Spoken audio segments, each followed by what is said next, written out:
Madame Fossati, bonjour. Oui, bonjour. Vous avez souhaité témoigner dans le cadre des 80 ans de l'Hôtel de Ville.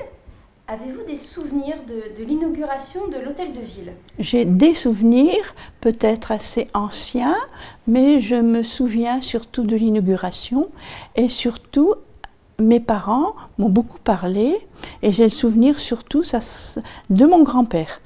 Il est décédé quand j'avais 4 ans, mais c'est surtout par ma mère que j'ai des souvenirs et par mon oncle aussi, qui était, donc mon grand-père, Monsieur Dutoit, a été depuis 1905 à la mairie, l'ancienne mairie, donc maintenant, il a été secrétaire de mairie, à l'époque de Monsieur Bailly. Donc il a été secrétaire de mairie pendant la guerre de 1914 et il est décédé en 1934. Donc il a participé à la création, hein, voilà. Mais malheureusement, il n'était pas là le jour de l'inauguration. Donc c'était un peu, pour mes parents, c'était un peu malheureux, quoi. Enfin, et ils ont bien des souvenirs donc, de cette époque. Alors moi, je me souviens de la fête.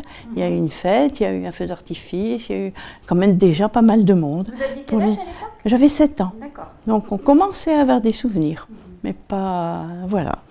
Donc votre grand-père a donc participé, enfin il était à l'ancienne mairie, c'est ça. Mais il a participé à la création de la... C'est ça. C'est ça. Et votre oncle? Alors mon oncle était maître verrier et il a fabriqué, disons, le vitrail de la mairie. D'accord. Donc au tout début, quoi.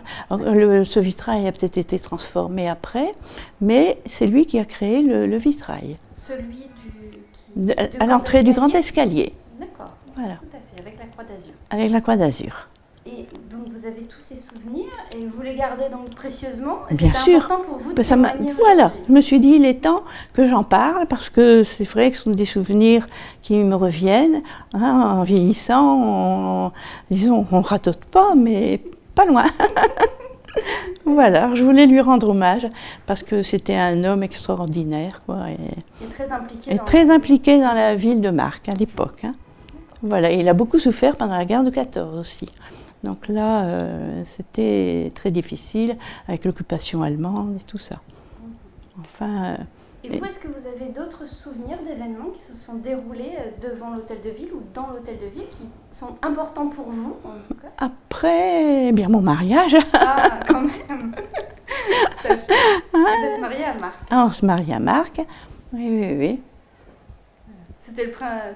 C'était aussi important. Et un 30 décembre. Et à l'église le 31 décembre. Voilà, donc c'était des moments importants ici. Après, bien sûr, j'ai fait ma vie professionnelle à la Madeleine. J'étais médecin dermatologue à la Madeleine. J'ai plus vécu à la Madeleine pendant un moment, mais je n'ai pratiquement jamais quitté ma maison, puisque je l'ai quittée seulement pendant 8 ans. Après le décès de maman, mon père avait fait une donation partage et j'ai hérité de sa maison. Donc, voilà. Donc je suis général de Gaulle depuis X temps. Que pensez-vous de l'Hôtel de Ville aujourd'hui? Comment vous trouvez Il est monumental, il est beau. Hein, pour la ville de Marcq, maintenant, ça représente quelque chose. Hein, surtout après tout ce qui a été construit après. Et je pense que la couleur de la pierre, c'était la pierre du Jura, c'était une pierre colorée, le grès rose. Donc voilà, ça représente bien Marcq. Quelquefois, il y a des personnes qui disent que c'est un peu trop monumental, mais pour Marcq, il fallait ça. Hein. Je vous remercie beaucoup. Voilà, Merci beaucoup. Je suis contente de vous avoir vu et puis de pouvoir rappeler quelques souvenirs. C'est parfait, merci beaucoup, merci à vous.